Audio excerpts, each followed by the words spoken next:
This music is lit as fuck. Hey guys, and welcome back to Doki Doki Literature Club. I am back again. In the last one, a bunch of weird stuff went down. We learned a little bit here and there. And, yeah, I mean, it wasn't that exciting the last episode. Anyways, let's continue with this one. 10 minutes pass. Yuri said it wouldn't take long. Is something holding her up? I'm bored just waiting here, so I decided to go look for her.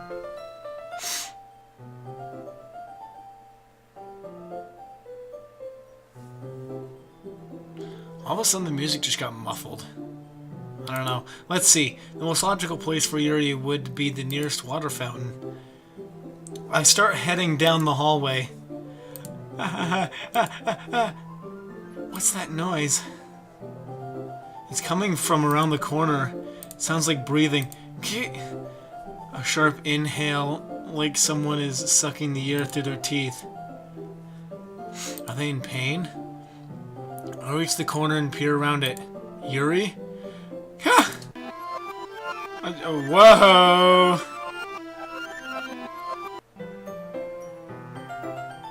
I'm back. Thanks for waiting patiently. Nathan, do you like oolong tea? Yeah. Anything is fine. Very well. Yuri sets the temperature on the kettle to 200 degrees. Now it's time to set the teapot. You really do this properly, don't you? Of course. I shouldn't do any less when I'm making tea for others. Even if I'm not an expert on tea or anything. In that case, you'll only be more impressed. Perhaps I will. To my surprise, she even starts humming a little to herself. You must be in a good mood now. Is that so? I was letting it show, and you noticed. I was doing a bit of thinking, and I decided that I would try expressing myself a little bit more. Turns out it's not very hard for me to do. When it's you who's around anyways. That's great, Yuri. Just don't push yourself too much. You're always worrying about me, Nathan. It's very endearing. Yuri wasn't kidding. I don't even know if I can keep up with this. I watch Yuri pour a cup of tea for each of us. Nathan, I have another request. Do you mind if we sit on the floor today? Eh? Why's that? It's a little bit easier on my back. I can read with my back against the wall rather than bending over at my desk. Yeah, sorry, I didn't realize. No worries. I just have back pain fairly regularly, so I do my best to manage it. Is that so? I wonder why that is. It's most likely because your posture, right? I always hunched over like that while reading. Yes, I have terrible reading posture. So that's why I should sit on the floor. I know what she was gonna say. I know what she was gonna say.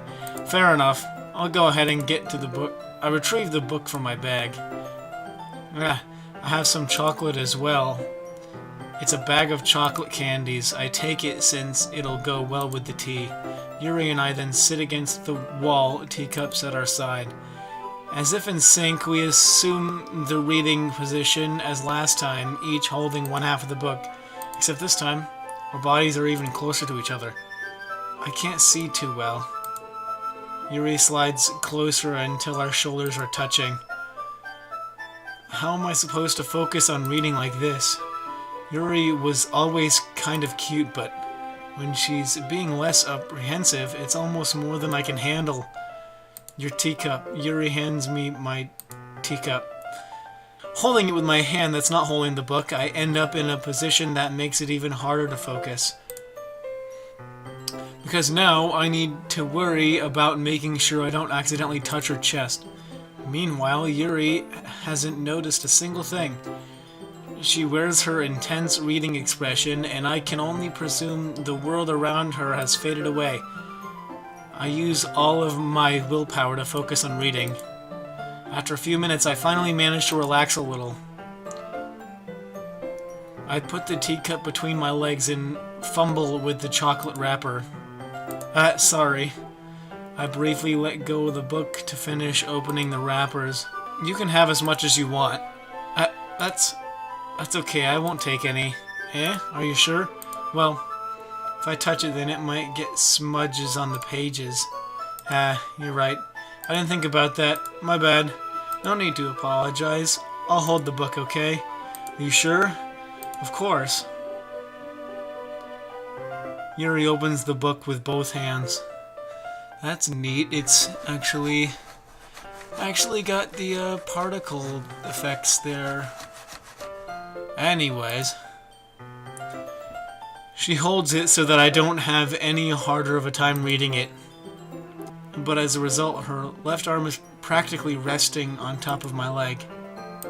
Well, in that case, Yuri is already totally focused on reading again. I take a chocolate candy and pop it in my mouth.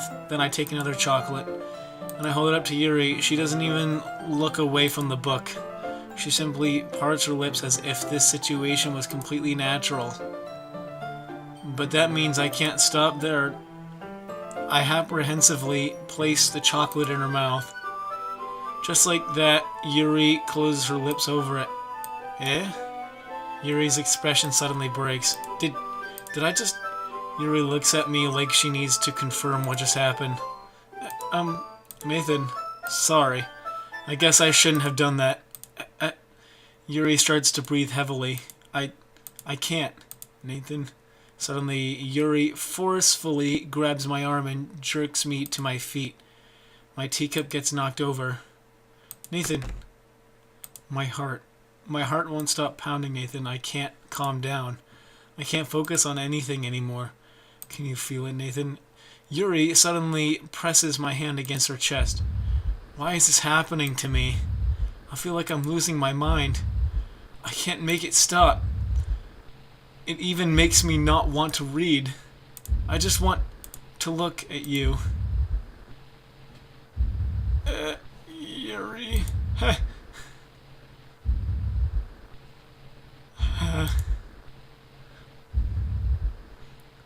What's happening?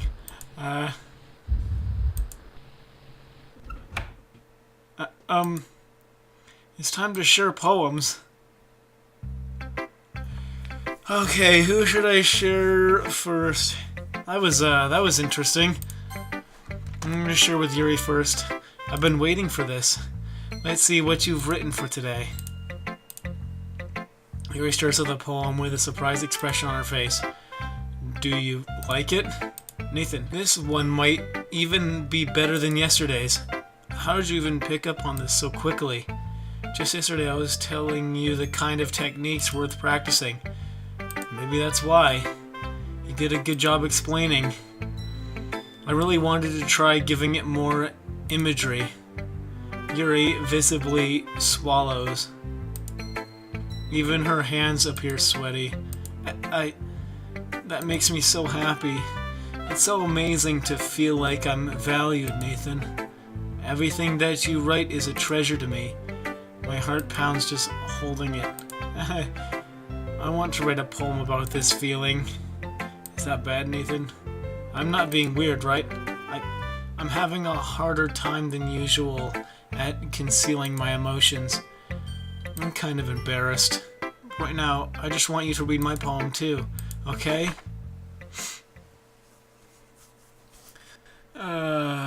Yeah, it's, I don't really feel like reading all of that, unfortunately. It doesn't really matter what it's about. My mind has been a little hyperactive lately, so I had to take it out on your pen. That is, a pen fell out of your backpack yesterday, so I took it home for safekeeping, and I just really liked the way that it writes. So I wrote this poem with it, and now you're touching it. I'm okay. What did I just... Can we pretend this conversation never happened? You can keep the poem, though. I'm gonna save Monica for last. Hold on, let's see how much time I got. Okay, yeah. I'm going to save Monica for last here. So let's do that. Yeah, just as I thought. Nathan, come on. I'm not stupid. I know how much time you've been spending with Yuri. It's obvious that you care more about impressing her than trying to improve your writing. To put it bluntly, it's kind of pathetic. Why are you even in this club, Nathan? Honestly. I thought getting a new member would help everyone get more involved together. Not excluding each other even more. This is such a stupid activity anyway. Look, I'm not in a good mood today and I just really don't feel like talking right now. Please go away. Alright. Going to Monica. Nathan, I think you saw something earlier that you weren't supposed to see. I didn't want to have to tell you this, but I don't think I have a choice. It's getting kind of dangerous for you to spend so much time with Yuri. I don't know why, but she seems pretty easily excitable when she's around you. Which shouldn't be a problem in itself, but when Yuri gets too excited, she finds a place to hide and starts cutting herself with a pocket knife. Isn't that kind of messed up? She even brings a different one to school every day. Like she has a collection or something. I mean, it's definitely not because she's depressed or anything like that. I think she just gets some kind of high from it. It might even be like a sexual thing. But the point is, you've kind of been enabling her. I'm not saying it's your fault though, but I guess that's why I had to explain it all to you. So I think if you keep your distance, that would probably be best for her. While you're at it, don't be shy to spend a little more time with me. I wish I could, Monica, but there's no option. To put it lightly, I at least have it together in the head, and I know how to treat my club members. But anyway, you want to read my poem now? I like the way this one turned out, so I hope you do too. Save me. Save me. The colors. They want bright, beautiful colors.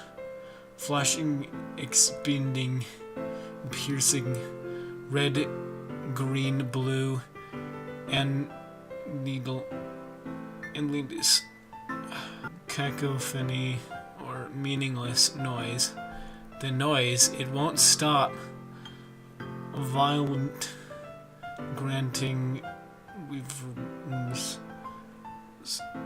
squeaking, screech. Piercing, sine, cosine, tangent, like playing a chalkboard on a cherble, like playing a knife on a breathing rib cage. Needless, of meaningless. Whoops.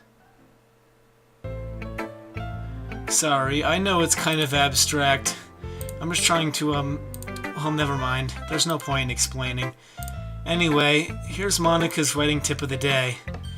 Sometimes you'll find yourself facing a difficult decision. When that happens, don't forget to save your game. You never know when, who am I talking to? Can you hear me? Tell me you can hear me. Anything. Please help me. Okay, that's my advice for today. Thanks for listening. Excuse me. You have unlocked a special poem. Would you like to read it? Yes. Things I like about Papa. I like when Papa comes home early. I like when Papa cooks me dinner. I like when Papa gives me allowance. I like when Papa spends time with me. I like when Papa asks me about my friends. I like when Papa asks me about anything. I like when Papa gives me lunch money. I like when Papa comes home before sundown. I like when Papa cooks. I like when Papa gives me privacy. I like when Papa doesn't tell me how to dress. I like when Papa doesn't comment on my friends. I like when Papa doesn't comment on my hobbies. I like when Papa comes home without waking me up. I like when Papa keeps food in the house. I like when Papa uses his inside voice. I like when Papa leaves my stuff alone. I like when Papa accidentally drops coins in the couch. I like when Papa is too tired to notice me. I like when Papa is too tired for anything.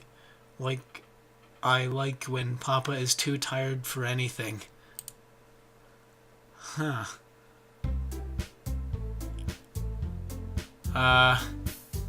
I don't know if you see this, but my mouse is now a piece of Sayori.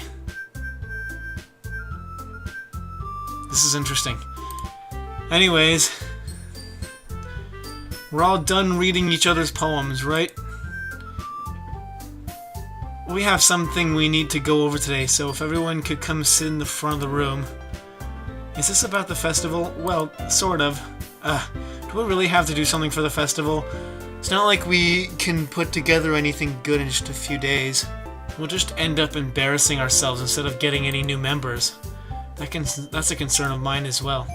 I don't really do well with last-minute preparations. Don't worry so much. We're going to keep it simple, okay? Look, I know everyone's been a little more lively ever since Nathan joined and we've started with some club activities. But this isn't the time for us to become complacent. We still only have 4 members, and the festival is our only real chance to find more, you know? What's so great about getting new members anyway? We already have enough to consider ourselves an official club. More members will just mean everything gets noisier and more difficult to manage. Natsuki, I don't think you're looking at it the right way at all. Don't you want to share your passion with as many people as you can? To inspire them to find the same feeling that brought you here in the first place? The Literature Club should be a place where people can express themselves like they can't do anywhere else. It should be a place so intimate that you never want to leave. I know you feel that way too. I know we all do. So that's why we should work hard and put something together for the festival, even if it's something small. Right, Nathan? Oh, come on. You can't take advantage of Nathan to agree with you just because he doesn't know how to say no to anything. Look, Monica, do you really think any of us here joined the club with other people in mind? Yuri never even talked until Nathan joined. As for me, I just like it better here than I do at home. And Nathan isn't even passionate about literature in the first place.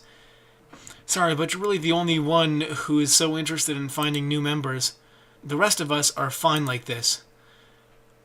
I know you're president and all, but you should really consider our opinions for once. Monica is clearly taken back by Natsuki's words. That's not true at all. I'm sure Yuri and Nathan want to get new members too, right? I don't know about Yuri, but I'm kind of indifferent. If I showed as much enthusiasm as Monica wanted, then I would probably be lying. Still, if it's up to me to rescue the situation, no. Natsuki's right, isn't she? This club, it's nothing more than a place for a few people to hang out. Why did I think that everyone here saw it the same way as I did? That doesn't mean that we're against getting new members or anything. Nathan, why did you even join this club? What were you hoping to get out of it? Well, that's not really something I can be honest about, is it? In fact, if I remember, you weren't even given a choice not to join the club. Monica sits down and stares at her desk. What's the point of all of this anyways? What if starting this club was a mistake? Now you've done it, Natsuki. What? Me? I just spoke my mind. Is it a crime to be honest? It's not about being honest, it's about word choice. Besides, you have no right to speak for everyone else in this club like that. You don't understand at all. I just want a place that feels nice to hang out with a few friends. Is there a problem with the club being that for me? There aren't many other places like that for me. And now Monica wants to take it away from me. She's not taking anything away. And no, Nathan, it's not the same. It won't be the same with the direction she wants to take it. If I wanted that, then I could have joined any other stupid club. But this one, I mean, at least for a little bit of time, things were nice. Natsuki starts packing up her things. I'm going home. I feel like I don't belong here right now. Natsuki ignores Yuri and walks right out of the classroom. This is bad. I don't know what to do. Well, do you have an opinion on the festival? I don't know. I'm kind of indifferent, I guess. Who cares about the obnoxious brat? Excuse me? I mean, I like how nice and quiet the club is right now. I'm just happy with you here. But still, I'm the vice president. It's not right for me to ignore my responsibilities like that. Nobody would cry if she killed herself.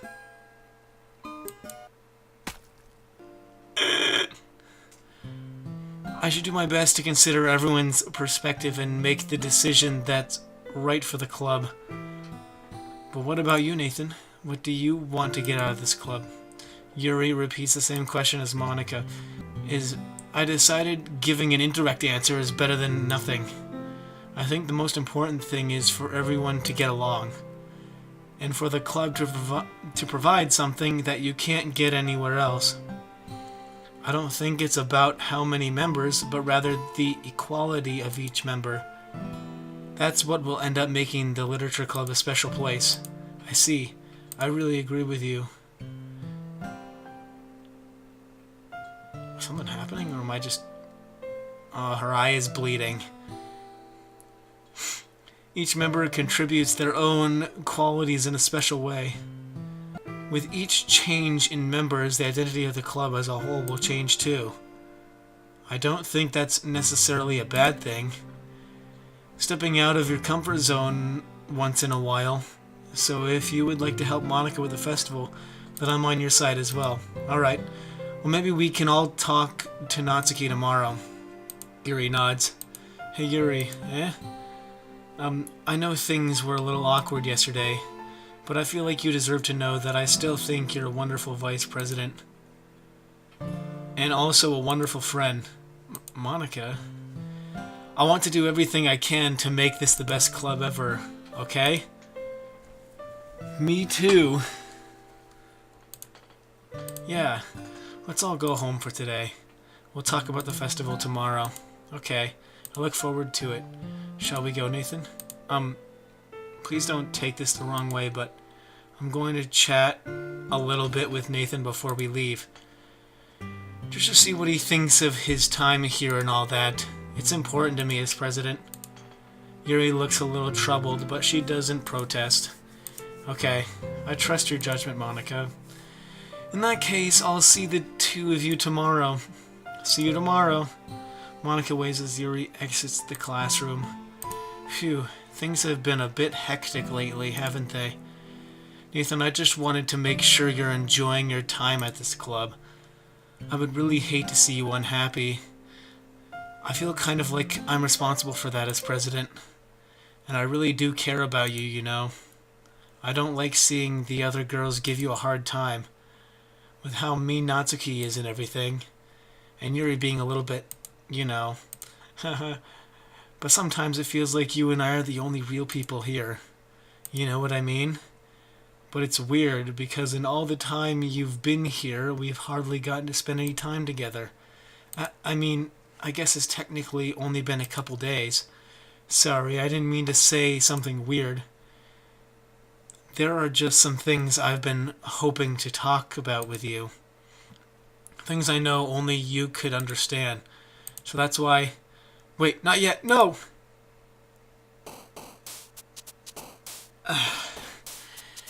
And that is where I'm going to leave this episode of here. Left off with a little bit of a cliffhanger. So, yeah. This was pretty intense. Getting real creepy now. Getting real suspicious, all that stuff. Anyways, if you liked it, why not like? Why not subscribe? Do all that fun... I just hit my light. Do all that fun, splendiferous, amazing stuff. And I hope you all have a wonderful day. And, yeah. See See you guys!